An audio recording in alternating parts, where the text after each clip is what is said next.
అసలు నిజంగా మూసీ ప్రక్షాళనను ఎవరు తప్పుపట్టట్లేదు. మూసీని సుందరీకరిస్తాం అంటే అది అందరికీ ఆనందమే.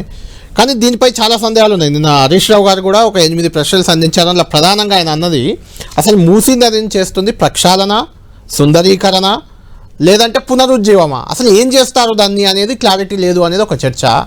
ఒక్క ఇల్లు పోయినా ఊరుకోమనేది, ఇల్లు పోకుండా సుందరీకరణ లేకుంటే వాటెవర్ మూసీ ప్రక్షాళన లేకుంటే ఇంకేదైనా సాధ్యం అవుతుందా? ముందుగా ఈరోజు మార్చి 14 ఇది ప్రపంచ నదుల పరిరక్షణ దినోత్సవం. ఈ సంవత్సరం థీమ్ ఏంటంటే ప్రొటెక్ట్ రివర్, ప్రొటెక్ట్ పీపుల్. జాగ్రత్తగా వినండి, protect river, protect people. Protect river ఉంది కానీ పీపుల్ ఉండేలా లేదు మరి. Protect river, protect people, not evacuate people. సరే, ఏదేమైనా ఇవాళ చారిత్రక సందర్భం కాబట్టి గుర్తు చేశాను. రిలవెంట్ కూడా ఈ సందర్భానికి. అది ఫస్ట్ ఈ ప్రభుత్వాలు ఏవి కూడా అంటే టీఆర్ఎస్ ప్రభుత్వమో, కాంగ్రెస్ ప్రభుత్వమో, బీజేపీ ప్రభుత్వం నేను అనట్లేదు. ముందుగా భారతదేశంలో ఉన్న ఏ ప్రభుత్వం కూడా నదిని అర్థం చేసుకోలేదు.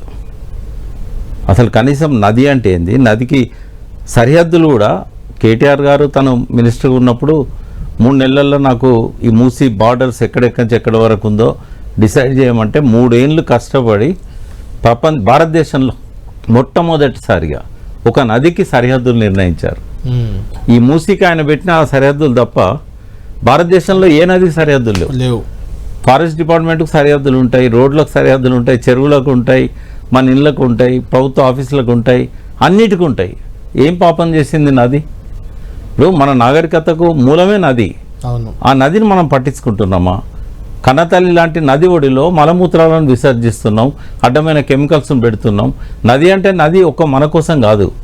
నది అనేది పర్యావరణం, జీవావరణం, బయోడైవర్సిటీ, సకల లక్షలాది జీవరాశులకు నిలయం. అది ఫ్లోరా అండ్ ఫానా అంటాం మనం. ఆ నదిని ఫస్ట్ అర్థం చేసుకోలేదు.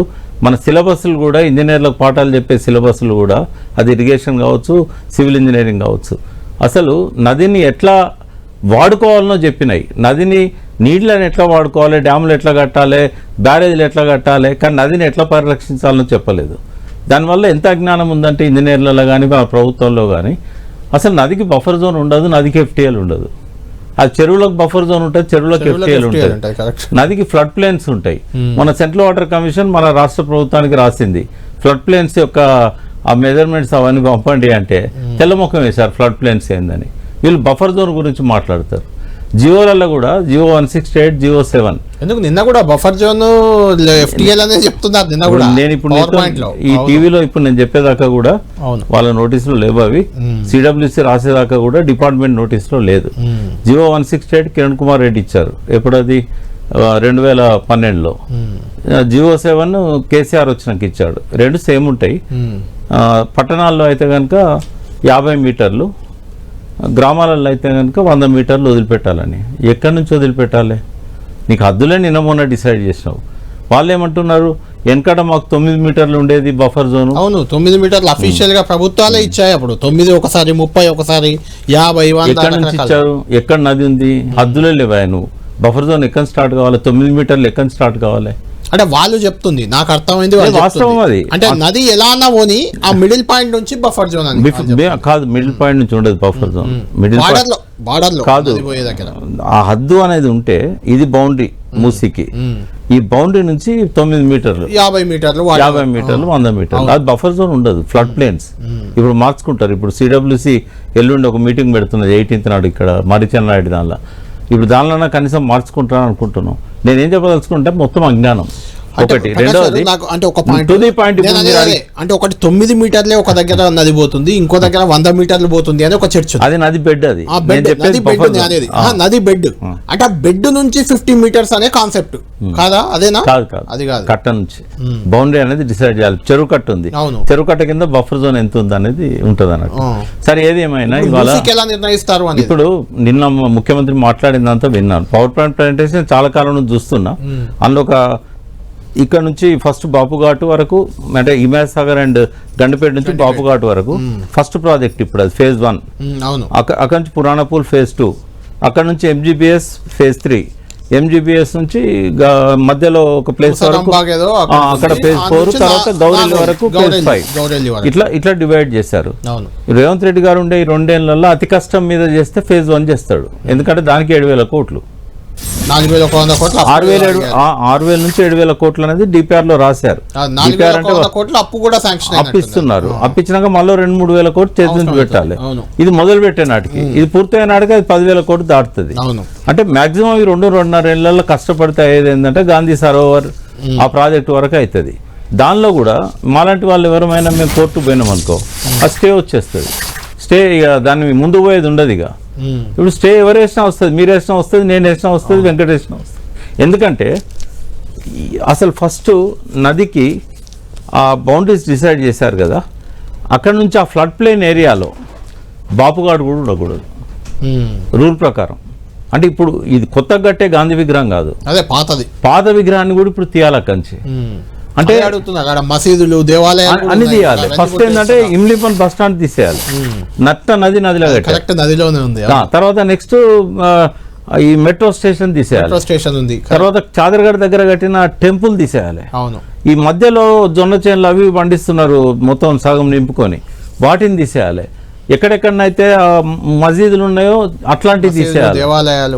సరే ఇవన్నీ పోనీ పట్టించుకోవద్దు, కోర్టు దృష్టి తీసుకురావద్దు, ఎవరైనా కోర్టులో వేయకుండానో వేసినాకనో మేనేజ్ చేస్తాడు అనుకున్నా కూడా ఇప్పుడు గాంధీ విగ్రహంతో పాటుగా అక్కడ ఏదైతే సరోవర్ అంటున్నాడో కాంక్రిటైజేషన్ ఏది జరిగినా కూడా దాన్ని కోర్టు ఎక్స్క్యూజ్ చేయదు. తర్వాత పోనీ దీనివల్ల ఏమన్నా లాభం జరుగుద్దా అంటే సబర్మతిలో ఎస్టీపీస్ అన్ని ఫెయిల్ అయినాయి. ఇక్కడ కూడా ఏంటంటే 31 ఎస్టీపీస్ టీఆర్ఎస్ పాలన లోపల 3,600 కోట్లు రిలీజ్ చేశారు. కొన్ని అయిపోయినాయి, కొన్ని నిర్మాణంలో ఉన్నాయి, నాగోల్ లాంటిది పూర్తయింది. అయితే ఈ ఎస్టీపీలు మెయింటైన్ చేయడం అనేది ప్రపంచవ్యాప్తంగా ఎక్కడ కూడా జరగడం లేదు. అంటే not only India, entire world. నేను చాలా దేశాలలో నదుల మీద ప్రయాణం చేశాను. ఎస్టీపీస్ అనేది ఒక ఫెయిల్యూర్ మోడల్. ఇంకో ఆల్టర్నేట్ మోడల్ అనేది ఇప్పటివరకు ఏ ప్రభుత్వాలు కూడా టేకప్ చేయట్లేదు. ఇప్పుడు సబర్మతిలో ఏమైందంటే వాళ్ళు మొత్తం రిక్రియేషన్ చేశారు. ఈయన అనుకుంటున్న ఫ్యూచర్ ప్రాజెక్ట్ ఏదైతుందో అది ఆల్రెడీ ఎగ్జిస్టింగ్ ప్రాజెక్ట్. ఆ ఎగ్జిస్టింగ్ ప్రాజెక్ట్లో సైకిల్ స్టాండ్ దగ్గర నుంచి 4-వీలర్ స్టాండ్ వరకు వాళ్ళు వెళ్ళిపోయారు చేతులు ఎత్తేసి, మాకు ఎవరు పార్కింగ్ చేయట్లేదు, మాకు డబ్బులు వస్తలేవు. మళ్ళీ యాక్షన్ పెడితే ఎవరు రాలే. ఎందుకు అంటే మురుగు వాసన, కంపు వాసన అట్లే కంటిన్యూ అవుతుంది ఎస్టీపీలన్నీ ఫెయిల్ కావడం వల్ల. కాబట్టి ఆయన తీసుకున్న ప్లాన్లన్నీ ఫెయిల్ అయినాయి. ఇన్వెస్టర్స్ అంతా కూడా లాస్ అయినామని చెప్పి లబోదిబం అంటున్నారు. అంటే ఏ పోనీ యమునాలు ఏమైనా చేశారా వీళ్ళు? గంగాలం 20,000 కోట్లు పెట్టారు వరల్డ్ బ్యాంక్ నుంచి, అక్కడి నుంచి ఫండ్స్ తెచ్చి. ఎక్కడ కూడా ఏ సిటీలో కూడా, హరిద్వార్ లాంటి ప్లేస్లలో కూడా గంగాలో కూడా ఎక్కడ సక్సెస్ కాలేదు. అయితే దాన్ని అట్లుంచి శుద్ధీకరణ ప్రాజెక్ట్, సుందరీకరణ పక్కకు పెట్టి శుద్ధీకరణ ప్రజలు అడుగుతున్నారు. నిన్న ముఖ్యమంత్రి గారు నల్గొండ ప్రజల గురించి చాలా బాధతో మాట్లాడాడు, ఎవరు వద్దన్నారు. కానీ శుద్ధీకరణ మీద దృష్టి పెట్టాలనే ఉద్దేశంతో బీఆర్ఎస్ 16,000 కోట్లతోనే ఆ ప్రాజెక్ట్ టేకప్ చేసింది. 8,000 ఇండ్లు ఐడెంటిఫై చేశారు, ఏది అప్పుడే. కానీ కూల్చాలి, తీసేయాలి వాళ్ళు ఏమనుకోలే. ఇప్పుడైనా కూడా ఆయన ఏమన్నారు, ఇందాక బట్టి విక్రమార్క గారితో మాట్లాడాను నేను, ఈ పక్కనే ఎక్కడ జాగాలు ఉంటే అక్కడ డిగ్నిటీ హౌజెస్ కట్టి వాళ్ళని షిఫ్ట్ చేస్తామన్నారు. తప్పేం లేదు. కానీ ముందు చేయాల్సింది ఏంటిది, తర్వాత చేయాల్సింది ఏంటి, ప్రాధాన్యత. మూసి మంచిగా చేస్తామంటే ఎవ్వరు వద్దన్నారు. వాళ్ళ నీళ్ళల్లో ఆ పొల్యూషన్ తీసేస్తామంటే మాలాంటి వాళ్ళు సంతోషాలు. మీరు జలవనరుల బోర్డు ఉన్నప్పుడే అనుకుంటుంది హుస్సేన్ సాగర్ ని మొత్తం నీళ్లు తరలించి దాన్ని మొత్తం క్లీన్ చేద్దామని ఒక ప్రపోజల్ పెట్టారు. సనత్ నగర్ నాలాను డైవర్ట్ చేశారు. కానీ ఆ వాటర్ ను తీయడానికి అక్కడ చుట్టుపక్కల ఎవరు అంగీకరించలేదు, కిందికి వదలడానికి. వాటర్ తీయడం సాధ్యం కాదు. అయితే శుద్ధీకరణ పేరుతో ఏం చేశారో వాళ్ళకి బాగా కాలుష్యాన్ని తీసుకొచ్చేది సనత్ నగర్ నాలా. 1978లో దక్కన్ క్రానికల్లో ఫ్రంట్ పేజీలో పెద్ద ఫోటోలో నీళ్లు కనబడతలేవు, మొత్తం చేపలు చచ్చిపోయి కనబడ్డాయి. That was the last day. ఆ నీళ్లు చచ్చిపోయి ఇప్పటికీ 47 ఏళ్ళు అయింది. నేను చూసాను ఆ ఫోటో. అంటే ఆ రోజు నుంచి ఈ రోజు వరకు జీవం లేదు, ఎందుకంటే సనత్ నగర్ నాలా వల్ల. ఆ నాలాను మాత్రం కేసీఆర్ గారు డైవర్ట్ చేయగలిగారు. వైస్రాయ్ హోటల్ దగ్గరికి దానిలో నుంచి కాకుండా బయట నుంచి తీసుకొచ్చారు. కానీ మిగతా శుద్ధీకరణకి ఈపీటీఆర్ఐ కోట్లు ఖర్చు పెట్టింది, దాని శుద్ధీకరణ ఆపకపోయినా జరగదు. కాబట్టి ఇది నా సజెషన్ ఏంటంటే మురికి నీరు రానియకుండా ప్రయత్నం చేయాలి తప్ప వచ్చినాక దాన్ని తీసేయడం సాధ్యం. మాట్లాడదాం ప్రకాష్ గారు. ఇప్పుడు మనం చూసాం నిన్న రేవంత్ రెడ్డి గారి వాదన, ఇప్పుడు కేటీఆర్ గారు మాట్లాడింది కూడా విన్నాం. అసలు దీనికి సొల్యూషన్ అంటే కరెక్ట్ సొల్యూషన్ ఏంటి? అంటే ఇండ్లు కొట్టేయద్దు, ఇండ్లు తీసేయద్దు, ఇల్లు తీసేయకుండా అభివృద్ధి చేయాలి, లేకుంటే సుందరీకరణ చేయండి కానీ ఇన్ని లక్షల కోట్లు అక్కర్లేదు, మేము కేవలం 16,000 కోట్లతో మేము అప్పుడు ప్రతిపాదన పెట్టాం, మీరు లక్షన్నర కోట్లు అంటున్నారు అనేది ఒక చర్చ. అది డబ్బులు ఎక్కడి అనేది, ఇది ఏంటి అసలు రాజకీయం చేస్తున్నాయి రెండు పార్టీలు, నిజంగా అవుతుందా ఈ మూసీ సుందరీకరణ? అంటే ఇప్పుడు చేయాల్సిన దానికి ఒక రోడ్ మ్యాప్ అనేది పెట్టుకుంటున్నారు. అంటే మాలాంటి వాళ్ళ దృష్టిలో ఏంటంటే ఈ రాజకీయాలకు అతీతంగా మనం మాట్లాడుకున్నట్టయితే నదీ ప్రేమికులుగా, పర్యావరణ ప్రేమికులుగా ఫస్ట్ ఏంటంటే వరదలు రాకుండా ఆపడం ఎట్లా. అయితే ఇంతకుముందు 62, 64లో వచ్చిన వరదలేమో విపరీతమైన వర్షం వల్ల వచ్చినాయి. మొన్న వచ్చిన వరదలు ఏవైతే లాస్ట్ 10 ఇయర్స్లో టీఆర్ఎస్ గవర్నమెంట్లో వచ్చినాయి, ఇవి మానవ తప్పిదం. అంటే గేట్లు సరిగా ఆపరేట్ చేయలేక, ఎందుకంటే 2 రిజర్వాయర్లు కట్టినాక పైన అంత వర్షపాతం లేదు, ఇప్పుడు తగ్గినాయి వర్షాలు బాగా. అయితే ఈవెన్ దో ఇప్పుడు ఎట్లాగో గోదావరి నీళ్ళతోని ఈ 2 నా ప్రాజెక్టులు నింపుదామనుకుంటాను. కాబట్టి పైనుంచి నీళ్ళు రావాల్సిన అవసరం లేదు ఇప్పుడు దానికి. కాబట్టి ఇంతకుముందు జియో 111లో చెప్పినట్టుగా పైన ఏ స్ట్రక్చర్ ఉండొద్దు అనేది ఇప్పుడు చేయకూడదు, పైన స్ట్రక్చర్స్ చేయాలి దానికి. ఎందుకంటే అటునుంచి కాలుష్యం రావద్దనే కదా జియో 1111 వచ్చింది. ఆయన దాన్ని కంట్రోల్ చేయలేకపోయారు. బయట అంతా రిసార్ట్స్లు వచ్చినాయి, తర్వాత రకరకాలుగా మినహాయింపులు వచ్చినాయి. ఇప్పుడు దానికి కావాల్సింది ఏంటంటే ఈ 2 రిజర్వాయర్లలో మంచినీటిని నింపి తాగడానికి ఇవ్వాలి, ఓల్డ్ సిటీకి కానీ మిగతా వాటికి కానీ. పైనుంచి వచ్చేదాన్ని డీలింగ్ చేయాలి. డీలింగ్ చేసి ఇంత దూరం ఆ నీళ్ళని రానియకుండా ఎక్కడికక్కడ వాటర్ బాడీస్లో డైవర్ట్ చేయాలి. రెండవది ఏంటంటే వాటర్, ఇప్పుడు మా నినాదం ఏం తెలుసా, రాజేందర్ సింగ్ గారు, మేధా పట్కర్ మేము ఇచ్చేది సడక్ కా పానీ సడక్ మే, ఖేత్ కా పానీ ఖేత్ మే, గాँव కా పానీ గాँव మే, తలాబ్ కా పానీ తలాబ్ మే. కాబట్టి ఎక్కడిదక్కడ భూమిలోకి పంపాలి. Earth is the biggest water tank. ఆ వరద రావాల్సిన అవసరం లేదు ఇప్పుడు. సెకండ్ అయినా కూడా వచ్చినాయి అనుకుందాం. ఇక్కడ ఏంటంటే మనకు కుషన్ ఉంది, మనము నీళ్లు తక్కువైనప్పుడే కదా గోదావరి నుంచి లిఫ్ట్ చేసుకునేది. కాబట్టి ఫ్లడ్ వర్షాకాలం ఏం చేయాలంటే ఆ నీళ్ళని చూసుకుంటూ లిఫ్ట్ చేయాలి, మిగతా నీళ్ళన్నింటినీ కూడా పంపించేసేయాలి ఫ్లడ్ వచ్చినప్పుడు. కాబట్టి పెద్దగా ఫ్లడ్ ప్లేన్స్ అవసరం పడదు. ఇప్పుడు మధుర్ రిడ్జ్ అపార్ట్మెంట్ దగ్గర ఏమవుతుందంటే చాలా విశాలంగా ఉంది అక్కడ మూసి. అది ఎంతైతే అవకాశం ఉందో అంతవరకే దాన్ని కట్టుదిట్టం చేసి అక్కడ సుందరీకరణ పేరుతో చేయబోయే పనులన్నీ కూడా ఆ విత్ ఇన్ ది బౌండరీ చేసుకోవచ్చు పక్కన, దాని పక్కన. అంతేగాని ఇది కూడా FTL ఉండదు, నదికి బఫర్ జోన్ ఉండదు, ఫ్లడ్ ప్లేన్ అంటాం. ఫ్లడ్ ప్లేన్లో అది ఇప్పుడైతే రాలేదు, ఎందుకంటే ఆ మధుర్ రిడ్జ్ అపార్ట్మెంట్ దాకా నీళ్ళు రాలే, పక్క దాకా వచ్చినాయి. అక్కడ ఏం చేయాలంటే బండ్ కట్టాలి. ఇప్పుడు మనకు మండలి వెంకటకృష్ణరావు గారు ఉన్నప్పుడు ఆ సముద్రానికి బండ్ కట్టాడు ఆయన సముద్రానికి బండ్ కట్టినప్పుడు కృష్ణానది కూడా చాలా దిక్కులో బండ్స్ కట్టారు. కానీ ఇక్కడ ఏం చేయాలంటే బండ్ కట్టి ఆ అపార్ట్మెంట్ వదిలేయాలి. అయితే ఎందుకంటే అది కూడా చాలా ఖర్చుతో కూడుకున్నది. ఎవాక్యుయేట్ చేయొద్దని నేను అన్నా.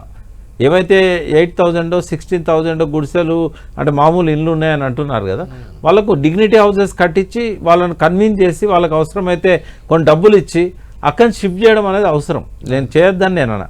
కానీ ఫస్ట్ ప్రియారిటీ ఏం పెట్టుకోవాలంటే STPలు ఇప్పుడు ఆల్రెడీ 31 ఫంక్షనింగ్లోకి దాదాపు వచ్చినట్టే, కొన్ని వస్తున్నాయి. ఇంకొక 39 అమృత్ స్కీమ్లో శాంక్షన్ అయినాయి. దానిలో మార్జిన్ మనీ స్టేట్ కట్టాల్సింది కట్టి ఇవన్నీ పర్ఫెక్ట్గా అమలయ్యేటట్టు చేయాలి. ముందు వాసన పోవాలి, వాసన పోయిన తర్వాత అప్పుడు వాళ్ళని కన్విన్స్ చేసి షిఫ్ట్ చేయాలి. చేయకూడదు అన్న మూసి. ఒకటి నా డౌట్, వాసన పోయిన తర్వాత వాళ్ళు కన్విన్స్ గారు షిఫ్ట్ గారేమో అని ఏమన్నా భయపడుతుంది? అట్లేం ఉండదు, ఎందుకంటే బాగుంది, కంఫర్ట్ గా ఉంది అన్నాక అక్కడంతా అన్హైజీనిక్, హెల్దీగా లేదు వాతావరణం బాగాలేదు వాళ్ళకి. ఇంకోటి ఏంటంటే ప్రభుత్వానికి ఒక రైట్ ఉంటుంది. ఇది రివర్ను కాపాడాలనుకున్నప్పుడు మళ్ళీ ఎటువంటి కాలుష్యం వాళ్ళకి రావద్దు. మళ్ళీ ఆడ జనం ఉంటే ప్లాస్టిక్ కవర్లు వేస్తారు, మోషన్ వాళ్ళు వేరే టాయిలెట్స్ వాటర్ అంతా అందులోకే వస్తారు.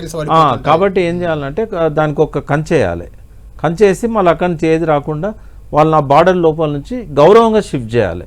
అంగీకరిస్తారు, అట్లేం లేదు. ఇవాళ రేపు డిగ్నిటీ హౌసెస్ రీసేల్ అవుతున్నాయి, 40 లక్షలు 50 లక్షలు ఉచితంగా ఇచ్చినాయి కదా. అంటే ఇద్దరు వైరుధ్యాలకు పోకుండా ఒక పద్ధతి ప్రకారంగా అఖిలపక్షంలో ఆమోదయోగ్యమైన పరిష్కారాన్ని అమలు చేసేటట్టు మెయిన్ పాయింట్ అండి అది. ఎందుకంటే అక్కడ బాధితులు ఎవరున్నారో లేకుంటే ఆ ఏరియా రిలవెంట్ వాళ్ళు ఎవరో వాళ్ళతో ఒకసారి చర్చలు జరిపి, లేదంటే మీరు అన్నట్టు అఖిలపక్షంతో ఒకసారి మాట్లాడి అసెంబ్లీలో దానిపై చర్చించి అందరి సూచనలు తీసుకుంటే 1600 ఇండ్లు ఇప్పుడు వస్తున్నాయి ఫస్ట్ ఫేజ్ లో. ఫస్ట్ ఫేజ్ అనేది ఓన్లీ 11 కిలోమీటర్లు, 9.5 కిలోమీటర్లు, ఒక దిక్కు 11, ఒక 9.5, 21 కిలోమీటర్లు. కాబట్టి అక్కడ తక్కువ ఉంది. టోటల్ 16,000 ఇండ్లు అనుకుంటున్నారు. ఇప్పుడు సాబర్మతిలో అయితే 40,000 ఇండ్లు.